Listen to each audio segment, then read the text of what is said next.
Hello everybody, in this lecture we will learn about the soil mechanics. This is the second lecture. इसके अंदर हमने properties of soil देखने वाले हैं और इससे पहले लेक्चर 1 के अंदर हम टाइप्स ऑफ सॉइल और कुछ प्रॉपर्टीज देख चुके हैं। अब जो नेक्स्ट प्रॉपर्टी देखेंगे वो देखेंगे आपकी स्पेसिफिक ग्रेविटी। तो देखते हैं स्पेसिफिक ग्रेविटी का मतलब क्या होता है। अगर मैं बहुत ईजी लैंग्वेज में समझाऊं तो स्पेसिफिक ग्रेविटी का बहुत ईजी सा मतलब होता है। दो तरीके की स्पेसिफिक ग्रेविटी होती है। पहले तरीके छोड़ो, पहले देखो कि स्पेसिफिक ग्रेविटी का मीनिंग क्या होता है। अगर मैं स्पेसिफिक ग्रेविटी का मतलब देखूँ तो स्पेसिफिक ग्रेविटी का मतलब होता है कि किसी भी मटेरियल की स्पेसिफिक ग्रेविटी उसकी डेंसिटी, या तो वो मास डेंसिटी बोल सकते हो या वो वेट डेंसिटी बोल सकते हो, उसका कंपैरिजन किसके साथ में कर दो। अगर आप वाटर के साथ में कर दो, उसकी वेट डेंसिटी या फिर मटेरियल, कोई भी मटेरियल की आपको स्पेसिफिक ग्रेविटी निकालनी है तो उसका डेंसिटी और वाटर का डेंसिटी का जो कंपैरिजन आप जब करोगे तो आपके सामने स्पेसिफिक ग्रेविटी निकल के आ जाएगी। आई hope you got the point. What is the meaning of the specific gravity. ये अब स्पेसिफिक ग्रेविटी का मतलब आपने क्या समझा कि वाटर और मटेरियल की जो डेंसिटी है उसको अगर आप कंपेयर कर दो, उसको आप रेशियोज में लिख दोगे तो उसको ही हम स्पेसिफिक ग्रेविटी बोलते हैं। बात आ गई समझ में। अब यहाँ पे हम देखते हैं कि कितने तरीके की स्पेसिफिक ग्रेविटीज होती हैं।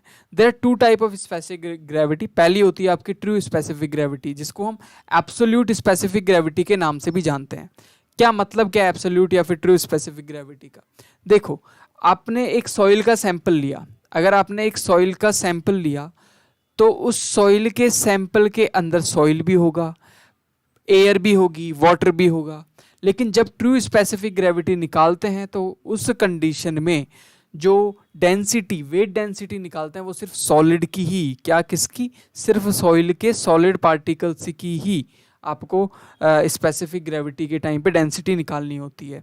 तो स्पेसिफिक ग्रेविटी का मतलब है कि जी से रिप्रेजेंट करते हैं। इसका मतलब होता है कि weight density of solid particles divided by weight density of water.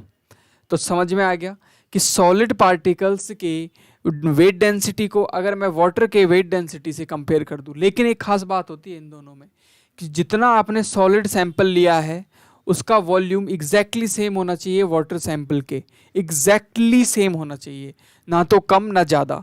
दोनों का volume must B equal, volume must B equal. Volume of the solid जो पार्टिकल्स लिए हैं उसका जो वॉल्यूम है वो वाटर के वॉल्यूम के बिल्कुल इक्वल होना चाहिए। आई hope you got the point कि ट्रू स्पेसिफिक ग्रेविटी या एब्सोल्यूट स्पेसिफिक ग्रेविटी का मतलब क्या होता है। क्लियर हुई बात। वॉल्यूम मस्ट बी इक्वल, ये बात तो हमेशा आपको याद रखनी ही रखनी है कि वॉल्यूम हमेशा इक्वल होगा ही होगा। ठीक है।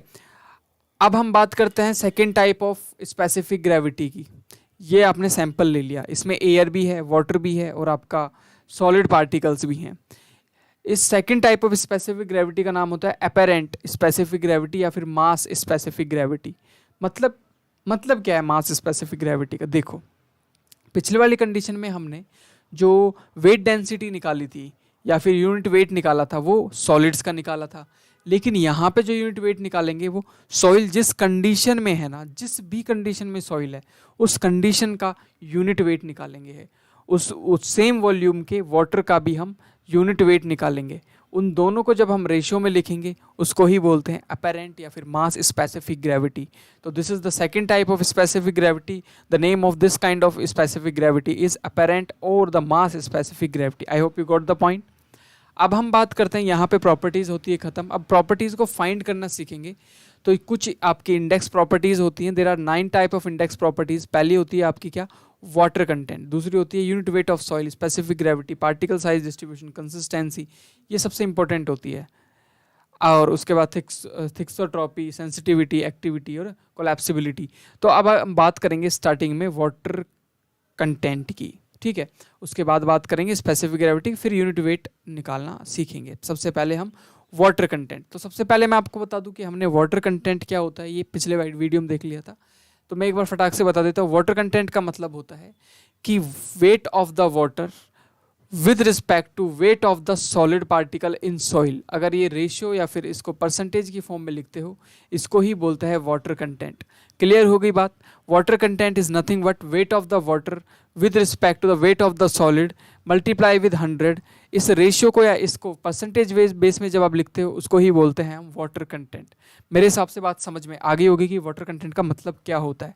वाटर कंटेंट एक रेशियो है वाटर का और सॉलिड पार्टिकल्स का। अब इसको निकालते कैसे, ये हम चीज़ें देखने वाले। तो पहला तरीका होता है वाटर कंटेंट को निकालने का, जिसका नाम होता है oven drying method. What is the meaning of the oven drying method? इस मेथड के अंदर हम एक ओवन लेते हैं। ये एक लेबोरेटरी टेस्ट है, लैब के अंदर ये टेस्ट किया जाता है और इससे मोस्ट एक्यूरेट मेथड है, इससे मोस्ट एक्यूरेट रिजल्ट्स आते हैं। याद रखना, मोस्ट एक्यूरेट रिजल्ट्स आते हैं। और इसकी जो टेम्परेचर होती है ओवन की, वो 105 से 110 तक रखनी होती है। तो मैं आपको फटाफट बता देता हूँ कि कैसे हम ओवन ड्राइंग मेथड से निकालते हैं। सबसे पहले हम लैब में बैठे होते हैं, वहाँ पे एक कंटेनर लेते हैं। कंटेनर लेने के बाद में, एक कंटेनर लेने के बाद में उस कंटेनर का वेट करते हैं। उस कंटेनर को मतलब उस पर डाल रखते हैं वेइंग मशीन पे, उसको वजन करते हैं उसका। तो उसका जो वजन आया वो W1 लिख लिया कंटेनर का। फिर उसके बाद में उस कंटेनर के अंदर हमने एक सॉइल, जो हमने सॉइल सैंपल लिया था उसको डाल दिया। उसी ही कंटेनर के अंदर हमने उस सॉइल सैंपल को डाल दिया और उसका भी हमने क्या कर लिया, उसका भी हमने आप बोल सकते हो कि वेट कर लिया। जब उसका हमने वेट किया वेइंग मशीन पे रख के, तो उसका वेट क्या आएगा, ये आपने सॉइल यहाँ पे डाल दी है। आपने इस W2 इसको मेजर कर सकते हो। This is the weight of second condition. तो यहाँ पे जो वेट आएगा वो आप बोल सकते हो कि W2 आएगा। ओके, W2 आएगा। यहाँ पे जो वेट आने वाला है वो W2 आने वाला है, तो यहाँ पे लिख दिया W2। क्लियर हुई बात? इसके बाद में एक ओवन लिया। ओवन लेने के बाद में ओवन में क्या किया हमने, इस जिसमें सॉइल ली थी, जिसके अंदर वाटर भी प्रेजेंट होगा, जिसके अंदर एयर भी प्रेजेंट होगी, उसको हमने ओवन के अंदर प्लेस कर दिया, मतलब रख दिया, इस तरीके से रख दिया। इसके बाद में वो सॉइल जो होगी उसको कितनी देर तक हमें गर्म करना है, ये डेटा आपसे पूछा जाता है। तो यहाँ पे 110 डिग्री या फिर 105 से 110 डिग्री, मतलब मैक्सिमम 110 डिग्री सेल्सियस तक इसको गर्म करना है। कितनी देर के लिए? 24 आवर्स के लिए इसको गर्म करना है 110 डिग्री सेल्सियस पे। ठीक है, उसके बाद में इसको बाहर निकाल लेना है। और जो तीसरी कंडीशन होगी उसमें इसका वेट जो होगा वो W3 होगा। क्या होगा? W3 इसका वेट होगा। तो यहाँ पे 3 वेट आ गए, W1, W2 कंटेनर का वेट, सॉइल और कंटेनर का वेट, और W3 जिस कंडीशन में होगा आपकी ड्राई सॉइल का वेट, क्योंकि इसके अंदर गर्म होके निकल गया पूरा का पूरा वाटर कंटेंट, तो बाहर निकल के जा चुका है। बात आ गई समझ में? वाटर कंटेंट निकल के जा चुका है, मतलब बाहर निकल चुका है। अब हम बात करेंगे यहाँ पे कि इसका वाटर आपको क्या निकालना था। आपको निकालना था यहाँ पे निकालना था आपको ओवन ड्राइंग मेथड से वाटर कंटेंट। अब वाटर कंटेंट का फॉर्मूला मैंने आपको बताया था, wait of the water divided by weight of the solid. तो वेट ऑफ द वाटर क्या होगा इस कंडीशन में? वेट ऑफ द वाटर कैसे निकालेंगे हम? देखो, इस वाले सैंपल के अंदर वाटर भी है एज वेल एज पानी भी है इसमें, और सॉलिड्स भी हैं।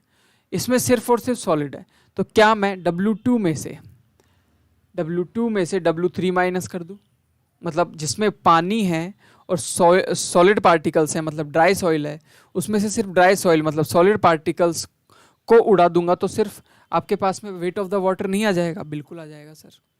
उसके बाद अगर मैं बात करूं कि सॉलिड पार्टिकल्स का वेट क्या होगा, तो क्या मैं इस वाले कंडीशन में जिसको W3 बोला है, जिसमें सॉलिड पार्टिकल जिसको ड्राई सॉइल बोला है, उसमें से कंटेनर का वेट माइनस कर दूं? कैसे? W3 माइनस W1 कर देता हूं, तो क्या यहाँ पे सॉलिड पार्टिकल्स का वेट नहीं आ जाएगा? बिल्कुल आ जाएगा। तो हम बोल सकते हैं कि W2 minus W3 divided by W3 minus W1, तो ये आ जाएगा आपका, इन दोनों का रेशियो आ जाएगा आपका वाटर कंटेंट। तो water content is nothing but weight of the water with respect to the weight of the solid particle is called the water content. I hope you got the point. और 110 degree Celsius पे इसको temperature को आपको रखना है, 24 घंटे के लिए आपको इसको रखना है। Let's move further. आगे हम कुछ इंपॉर्टेंट चीज़ें मैं आपको इसके बारे में बता देता हूँ कि कुछ महत्वपूर्ण चीज़ें हैं जो आपको याद रखनी है। पहली चीज़ तो मैं बता ही चुका हूँ, क्या बता चुका हूँ? 24 घंटे के लिए रखना है भाई, और 110 डिग्री, लेकिन ज़रूरी नहीं है 110 डिग्री हमेशा रखें। क्यों? अगर आपके पास में ऑर्गेनिक सॉइल है ना, ऑर्गेनिक सॉइल जैसे कि पीट सॉइल आपके पास में है, उसको हमको सिर्फ 60 डिग्री पे ही गर्म करते हैं। लेकिन एक ऐसी सॉइल जिसके अंदर जिप्सम की मात्रा बहुत ज़्यादा है, उसको सिर्फ और सिर्फ हम 80 डिग्री पे ही आप गर्म कर सकते हो। तो जिप्सम कंडीशन में 80 डिग्री पे गर्म करना है ओवन ड्राइंग मेथड में। ये बहुत एक्यूरेट मेथड है, सुपर एक्यूरेट मेथड। 24 घंटे लेता है लेकिन सुपर एक्यूरेट रिजल्ट देता है। और जिप्सम होता है तो 80 डिग्री तक आप इसको गर्म कर सकते हो। अब हमने ये सारी चीज़ें तो बताई थी कि किस तरीके से इसका प्रोसीजर होता है। अब हम दूसरा तरीका देखते हैं वाटर कंटेंट निकालने का, जिसका नाम होता है सैंड बाथ मेथड। ये मेथड कब काम आता है? जब आप साइट पे खड़े हुए हो, आपके पास में कोई भी ओवन नहीं है, उस कंडीशन में आप क्या करते हो, यहाँ पे एक सैंड बाथ लेते हो। अब सैंड बाथ का मतलब क्या है? तसला जो होता है ना, तसला कंटेनर ले लो यार कोई भी। आपने क्या किया, एक तसला लिया, तसला तो पता है ना कोई भी यार, जिसमें आप बजरी वजरी डालते हो, वो लिया, उसका वेट किया W1, ठीक है। उसके अंदर आपने क्या डाला, उसके अंदर आपने सॉइल डाली। क्या डाली आपने? उसके अंदर सॉइल से भर दिया उस तसले को, और उसका वेट किया आपने, कितना आया उसका वेट? W2 आया। तो यहाँ लिखा W2। तीसरी कंडीशन में क्या करना है आपको? आपको 60 मिनट तक उस तसले को बर्नर के नीचे गर्म करना है, उस सैंड बाथ को गर्म करना है, ठीक है। क्या करना है? बर्नर के नीचे, उसको स्टोव के नीचे गर्म करना है। गर्म करने के बाद में क्या होगा, इसके अंदर से वाटर मॉइस्चर क्या होगा, उड़ जाएगा, बाहर निकल जाएगा, और इसका वेट क्या बचेगा, बिना पानी के इसका वेट आ जाएगा W3। तो यहाँ पे 3 वेट आ गया, W1, W2 एंड W3। 3 तरीके के आपके पास में वेट आ चुके हैं सैंड बाथ मेथड से। आपको निकालना क्या है? आपको वाटर कंटेंट निकालना है। अब वाटर कंटेंट का मतलब क्या होता है? Water content is nothing but weight of the water divided by weight of the solid. अब वाटर का वेट क्या है यहाँ पे? What is the weight of the water? देखो W1 और W2 और W3 में से वेट ऑफ द वाटर कैसे निकालोगे? This is the important thing और this is the major part here. तो वेट ऑफ द वाटर निकालने के लिए कुछ नहीं करना है आपको। जो वेट कंडीशन है, मतलब जो W2 है ना आपकी, W2 में से W3 को माइनस कर देंगे। सेम ओवन ड्राई का एक्सप्रेशन, मैथमेटिकल एक्सप्रेशन यहाँ पे लगेगा, और W3 में से W1 को माइनस कर देंगे। तो ये जो रेशियो होगा वही आपका होगा क्या? Water content. और this method is called the sand bath method. I hope you got the point. This is the sand bath method. Let's move further. इसके अंदर कुछ इंपॉर्टेंट चीज़ें मैं आपको बताना चाहता हूँ। 60 मिनट तक आप इसको गर्म करते हो। उसके बाद में ये बहुत इनएक्यूरेट मेथड है यार, इससे बिल्कुल भी एक्यूरेट आपको रिजल्ट्स नहीं मिलते हैं। This is the inaccurate, super inaccurate method. The series of observation this method is the same as the oven drying method. मतलब जो फॉर्मूला हम यूज करते हैं W2 minus W3 divided by W3 minus W1, वही formula जो drawing में use किया था वही सैंड बाथ में आपको यूज करना है। अब आप बात करते हैं हम तीसरे मेथड की, जिसका नाम होता है alcohol method. What is this method and how we can proceed in this method? Alcohol method का मतलब है कि एक क्विक मेथड होता है, जो कि क्विक फील्ड मेथड के नाम से भी जाना जाता है, ठीक है। इसके अंदर क्या होता है? क्विक फील्ड मेथड है ये। इसके अंदर कुछ नहीं करना है आपको। आपको एक डिश लेनी होती है, डिश मतलब एक कटोरे जैसे ले लो। उसके अंदर क्या डालना होता है? आपको सॉइल पार्टिकल्स डालने होते हैं। आपने सॉइल पार्टिकल्स डाले, उसके अंदर आपको यहाँ पे अल्कोहल डालने होते हैं। आपने सॉइल भी डाल दिया, उसके अंदर अल्कोहल के छोटे छोटे पार्टिकल्स भी डालने होते हैं। और उसके बाद में नीचे बर्नर लगा के इसको बर्न करना होता है, मतलब आपको गर्म करना होता है। जब आपने इसको गर्म किया, बहुत तेज गर्म किया, तो इसमें से क्या निकलेगा? अल्कोहल के साथ साथ पानी भी निकलेगा, और बहुत जल्दी से निकलेगा। अल्कोहल इसको बाहर जल्दी निकालने में हेल्प करेगा। तो यहाँ पे 3 वेट आते हैं। एक तो सिर्फ डिश का वेट, मतलब उस कंटेनर का वेट। दूसरा वेट आता है कि जब आपने पानी और अल्कोहल और कंटेनर का वेट। और W3 आता है सिर्फ और सिर्फ ड्राई सॉइल का वेट। तो 3 तरीके के आपके पास में वेट आ जाते हैं। इससे आपको क्या निकालना है? वाटर कंटेंट निकालना है। तो वाटर कंटेंट का फॉर्मूला बताया था मैंने, weight of the water divided by weight of the solids.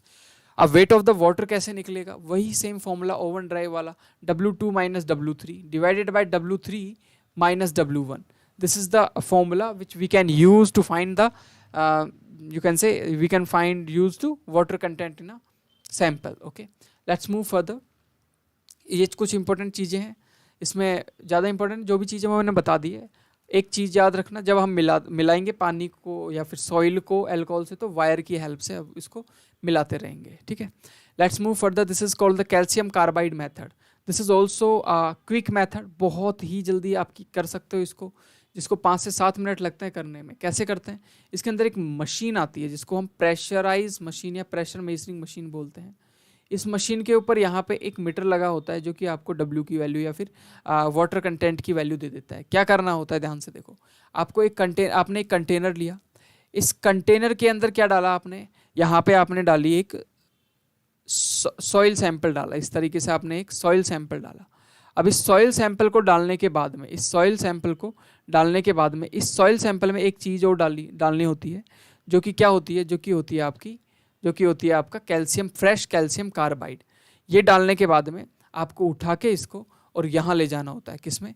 आपको उठा के यहाँ ले जाना है, आपको एक प्रेशर मेजरिंग मशीन के अंदर इसको ले जाना है, ठीक है।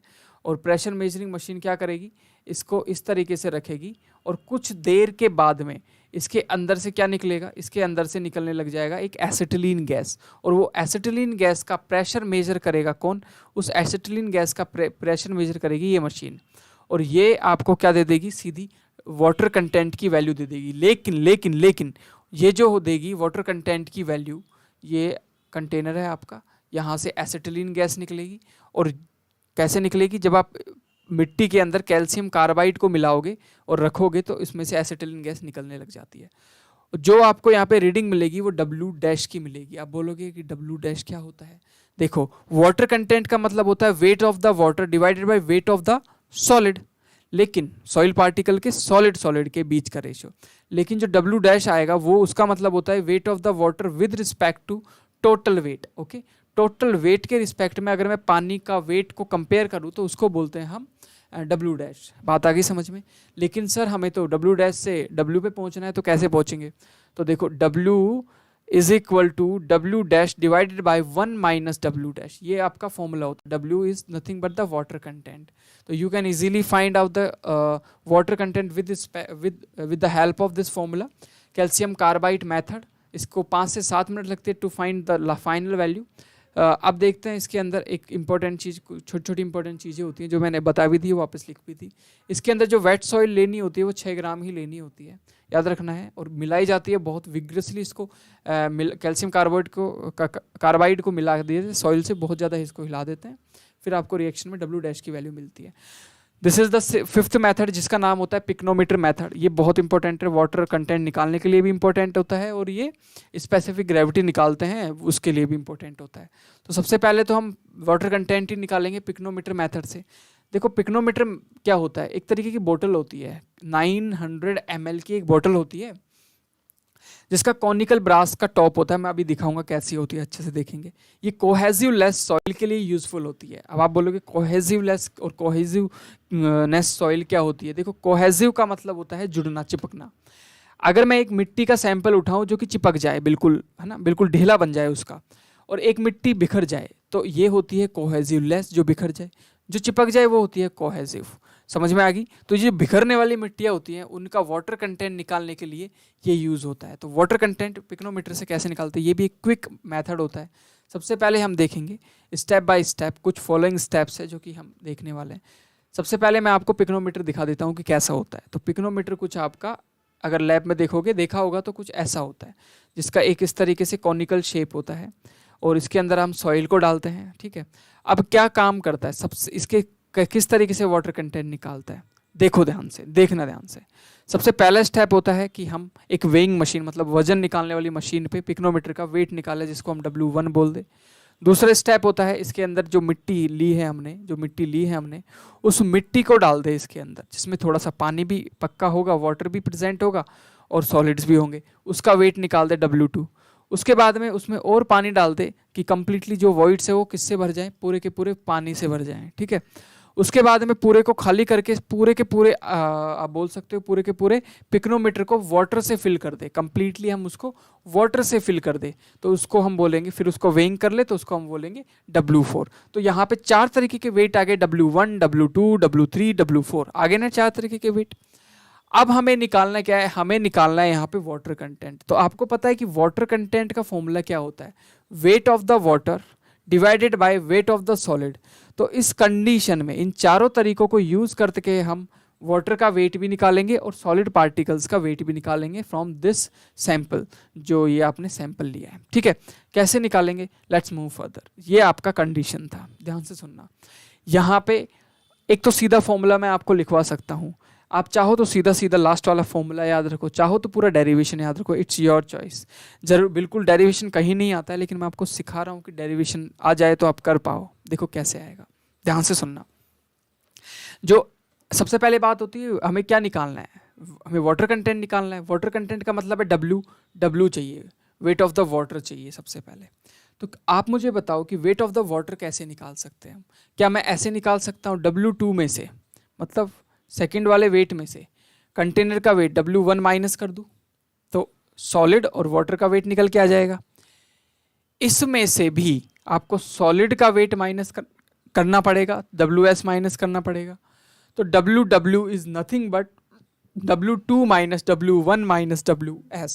ठीक है, W1 तो निकाल सकता हूँ, W2 भी निकाल सकता हूँ, लेकिन WS तो नहीं निकाल सकता। चलो निकालेंगे।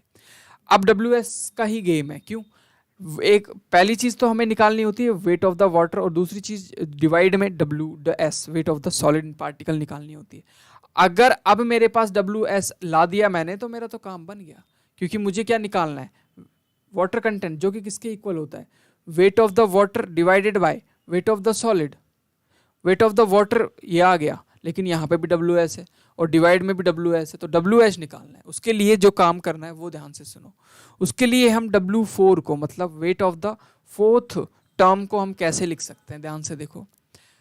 W4 जो है मतलब सिर्फ वाटर है, उसको मैं ऐसे नहीं लिख सकता। कैसे? W3 देख रहे हो ना, W3 में से, ध्यान से सुनना, इस W3 में से जिसके अंदर क्या है, जिसके अंदर है पानी भी और सॉलिड भी, उसमें से अगर मैं माइनस कर दूं WS, ठीक है, और प्लस कर दूं क्या क्या क्या क्या, जितना सॉलिड है ना उतने वॉल्यूम का वाटर। अब वॉल्यूम किसका होना चाहिए? सॉलिड का, तो VS। समझ आएगी बात? और जो डेंसिटी होनी चाहिए वो होनी चाहिए पानी की, तभी तो वेट होगा। तो ये क्या है, VS इनटू में जो मैंने यूनिट वेट लिखा वाटर का, वो मैंने क्यों लिखा? जो वॉल्यूम होना चाहिए वो सॉलिड के बराबर होना चाहिए, लेकिन जो डेंसिटी होगी वो सॉलिड के बराबर थोड़ी होगी, वो किसके बराबर होगी? वाटर के बराबर। तो आपको पता है वॉल्यूम इनटू डेंसिटी क्या होता है? वेट होता है। अगर ऐसे, क्या मैं W4 को ऐसे लिख सकता हूँ? बस इसी इक्वेशन से हम WS की वैल्यू निकालेंगे। देखो कैसे निकालेंगे। अब यहाँ पे आपको पता है कि एक चीज होती है स्पेसिफिक ग्रेविटी, नहीं पता तो बता देता हूँ। डेंसिटी अगर किसी भी चीज की, अभी मैंने बताया था, डेंसिटी किसी भी चीज की अगर वाटर के साथ कंपेयर कर दे, तो यहाँ पे अगर मैं देखूँ तो density of solid divided by density of water, अगर मैं यहाँ पे सॉलिड की डेंसिटी को लिख सकता हूँ weight of solid divided by volume of solid divided by the unit weight of the water. इसको मैं एज इट इज लिख सकता हूँ किसके इक्वल में? G के इक्वल में।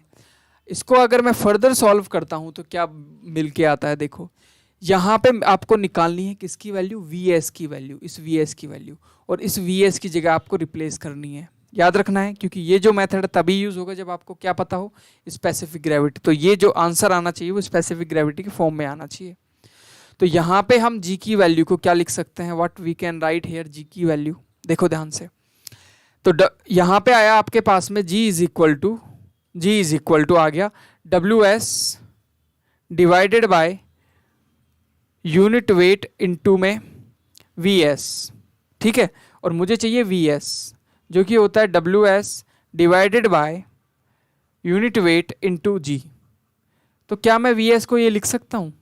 यस। तो इस VS की जगह लिख दो। तो W4 को एज इट इज रखो बॉस, और W3 को एज इट इज रखो, और WS को भी एज इट इज रखो, बस VS को चेंज कर दो। VS को क्या लिखना है? VS को लिखना है WS ओमेगा गामा W।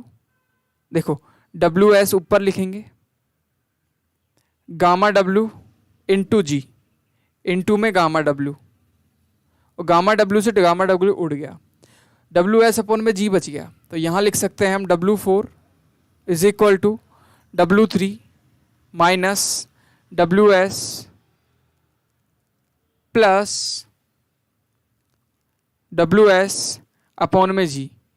ठीक है, अब हमें निकालना है यहाँ पे W3 माइनस W4। अब इतना सा तो आपको मैथ आती होगी। इसको शिफ्ट करेंगे, साइन चेंज करेंगे, तो यहाँ आपके राइट हैंड साइड के भी साइन चेंज हो जाएंगे। तो इधर क्या साइन चेंज होगा, ये माइनस का तो ये किसका बन जाएगा, डब्ल्यू एस प्लस का बन जाएगा, ये माइनस का हो जाएगा, तो W S divided by G minus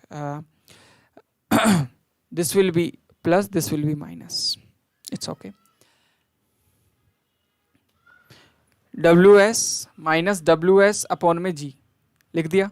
अब आप डब्ल्यू एस को यहाँ पे क्या ले सकते हो, कॉमन ले सकते हो, then it will be 1 minus 1 upon में जी which is equal to W3 minus W4। अब यहाँ पे आपको निकालनी किसकी वैल्यू थी, ये भी तो पता होना चाहिए ना। एग्जैक्टली यही तो आपको WS की वैल्यू चाहिए थी, किसकी वैल्यू चाहिए थी, WS की। यहाँ पे थोड़ा और कैलकुलेट करूँ तो यहाँ पे आप G को LCM ले सकते हो, जो कि बनेगा G माइनस 1, और यहाँ आएगा WS, और यहाँ आएगा W3 माइनस W4। WS को एज इट इज़ रखो, यहाँ पे इसको मल्टीप्लाई करोगे तो क्या आ जाएगी वैल्यू WS की, WS की आपके सामने वैल्यू आएगी, WS का जो फाइनल वैल्यू आएगा वो मल्टीप्लाई और शिफ्ट करने पे यहाँ पे आएगा WS इज इक्वल टू, यहाँ पे होगा आपका G जो होगा वो ऊपर चला जाएगा, और यहाँ आ जाएगा W4 minus W3 divided by 1 minus G। ठीक है, अब आपके पास में ये वैल्यूज तो आ गई, बिल्कुल आ गई। आपको निकालना था क्या, वाटर कंटेंट। वाटर कंटेंट क्या होता है भाई, मैंने आपको बताया था water content is nothing but weight of the water divided by weight of the solid. अब वेट ऑफ द वाटर क्या था, यहाँ पे मैंने बताया था स्टार्टिंग में W2 minus W1 minus WS divided by weight of the solid, तो एज इट इज रहेगा। अगर मैं थोड़ा सा इसको ऐसे देखूँ तो W2 minus W1 divided bye WS minus 1 लिख सकता हूँ, बिल्कुल लिख सकता हूँ, बिल्कुल लिख सकता हूँ। आपको कुछ नहीं करना, जो WS की वैल्यू आई है इस इक्वेशन 1 से, वो WS की वैल्यू यहाँ पुट कर देनी है, दैट्स इट। तो पुट कर देते हैं, तो W2 माइनस W1 को एज इट इज़ रखो divided by G as it is, और W4 minus W3 divided by 1 minus G और माइनस में 1। इसको ऊपर लेके जाओगे या फिर सॉल्व करोगे, फर्दर सॉल्व करोगे तो जो फाइनल आपके पास में वाटर कंटेंट की जो वैल्यू आएगी, ये वाटर कंटेंट की वैल्यू है, तो वो क्या आने वाली है, वो आने वाली है आपके पास में W2 minus W1 divided by W3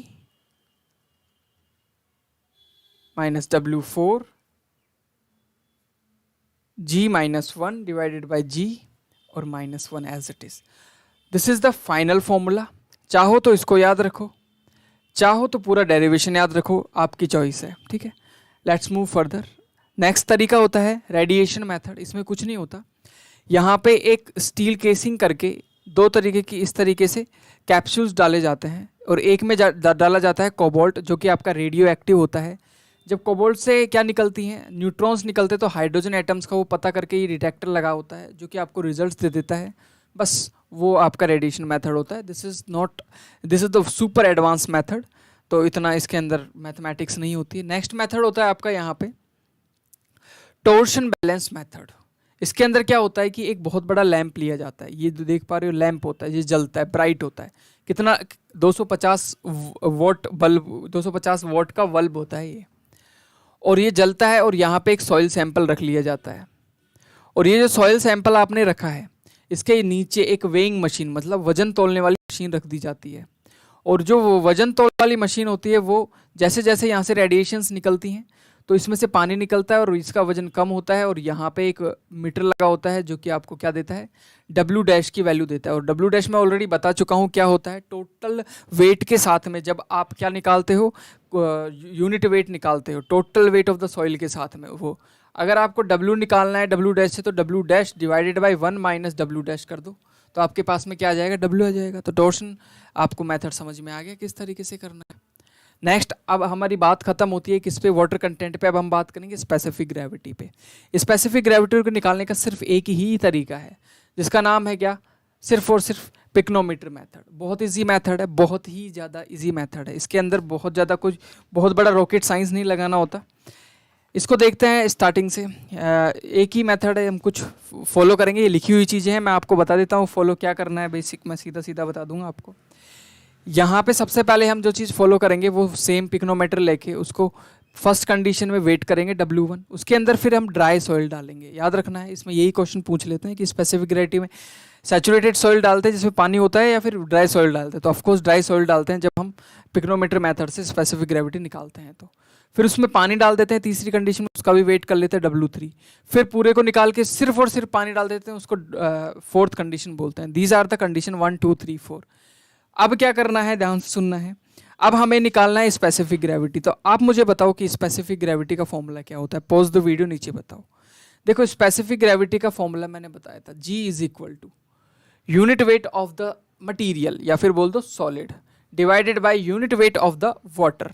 अगर मैं इसको थोड़ा खोल के लिखूं, लेकिन दोनों में यूनिट वेट निकालते टाइम कंडीशन एक होती है कि volume must be same, volume इसका और इसका सेम होना चाहिए। ठीक है, वॉल्यूम इसका और इसका दोनों का जो पानी ले रहे हो, जो मटेरियल ले रहे हो, दोनों का वॉल्यूम सेम होना चाहिए।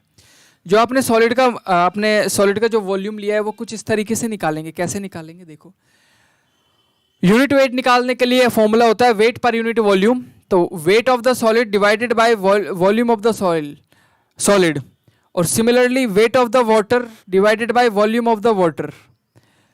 Volume must be same, volume equal होगा तो दोनों कट जाएंगे। और यहाँ पे लिख सकते हो wait of the solid divided by weight of the water. ये बात आ गई समझ में? यस, आ गई समझ में। अगर मुझे सॉलिड पार्टिकल का वेट मिल जाए और वाटर का वेट मिल जाए इस पिक्नोमीटर से तो मैं निकाल दूंगा। तो सबसे पहले मैं देखता हूं कि वेट ऑफ द सॉलिड कैसे निकालूंगा। तो मैं क्या सेकंड कंडीशन में से फर्स्ट कंडीशन को माइनस कर दूं, जिसमें बोल सकते हो कि कंटेनर का वेट माइनस कर दूं। तो W2 माइनस W1 करने पे वेट ऑफ द सॉलिड आता है कि नहीं आता है? बिल्कुल आता है। तो WS is equal to W2 minus W1। I hope you got the point. Yes, you got. अब बात करते हैं कि वेट ऑफ द वाटर क्या होता है। देखो वेट ऑफ द वाटर निकालना है ना आपको, तीसरी कंडीशन में वेट ऑफ द वाटर निकालना है, क्योंकि इसमें ही सॉइल भी प्रेजेंट है, वाटर भी प्रेजेंट है। तो तीसरी कंडीशन में वेट ऑफ द वाटर निकालना है। तो क्या मैं ऐसे बोल सकता हूं कि वाटर इन फोर्थ कंडीशन में से माइनस कर दिया जाए। क्या माइनस कर दिया जाए? Water of the third condition. अगर माइनस कर दूं तो मेरे पास में देखो ये पूरा पानी से भरा हुआ है, सेम आपका वॉल्यूम तो सेम होगा इस पिक्नोमीटर का कंडीशन में। अगर इसमें से ये वाला ऊपर वाला हिस्सा माइनस कर दूं तो नीचे वाला जो कि सॉलिड के बराबर वॉल्यूम रखता है वो वाटर आ जाएगा। बिल्कुल आ जाएगा। तो बोल सकते हो water in fourth condition minus water in third condition. तीसरी कंडीशन का वाटर माइनस कर दो तो आपके पास में क्या आ जाएगा? सॉलिड के वॉल्यूम के बराबर वाटर आ जाएगा। Solid volume must be same ना यार, दोनों का वॉल्यूम इक्वल होना चाहिए। अब देखो वाटर इन फोर्थ कंडीशन चाहिए, तो वाटर इन फोर्थ कंडीशन क्या होगा? चौथी कंडीशन में वाटर कितना है बताओ? सिर्फ और सिर्फ पानी कितना है? तो क्या मैं W4 माइनस W1 लिख दूं? मतलब फोर्थ कंडीशन में से, फोर्थ वेट में से कंटेनर का वेट माइनस कर सकता हूं? बिल्कुल कर सकता हूं। तो W4 माइनस W1 कर देंगे, माइनस का sign as it is. Third condition में पानी कितना है? थर्ड कंडीशन में पानी कितना है बताओ? अगर मैं थर्ड कंडीशन में पानी निकालना चाहता हूं तो कुछ नहीं करना, W3 माइनस W2 कर दो। तो यहां पे लिख सकते हो W3 माइनस W2। तो ये आ गया आपका वेट ऑफ द वाटर। बस समझ में आ गई बात? तो ये है आपकी वेट ऑफ द वाटर और वेट ऑफ द सॉलिड आ गया आपका। ये wait of the solid is this, let me change colour here. ये आपका वेट ऑफ द सॉलिड है, ये आपका वेट ऑफ द वाटर है। रेशियो में लिखना है बस। तो यहाँ पे आ जाएगा आपका wait of the solid divided by weight of the water, जो कि किसके इक्वल होता है? आपके, जो कि होता है आपके स्पेसिफिक ग्रेविटी के इक्वल। आप लिख सकते हो G के इक्वल, यहाँ लिख सकते हो कैपिटल G के इक्वल। तो WS को लिख सकते हैं W2 minus W1 divided bye WW, जिसको क्या लिखेंगे हम? 4 माइनस 1, W4 माइनस W1 और माइनस का साइन, और W3 minus W2, W3 minus W2। बस ये आपका फाइनल आंसर है। क्लियर हुई? स्पेसिफिक ग्रेविटी कैसे निकाल सकते हैं? With the help of the pycnometer.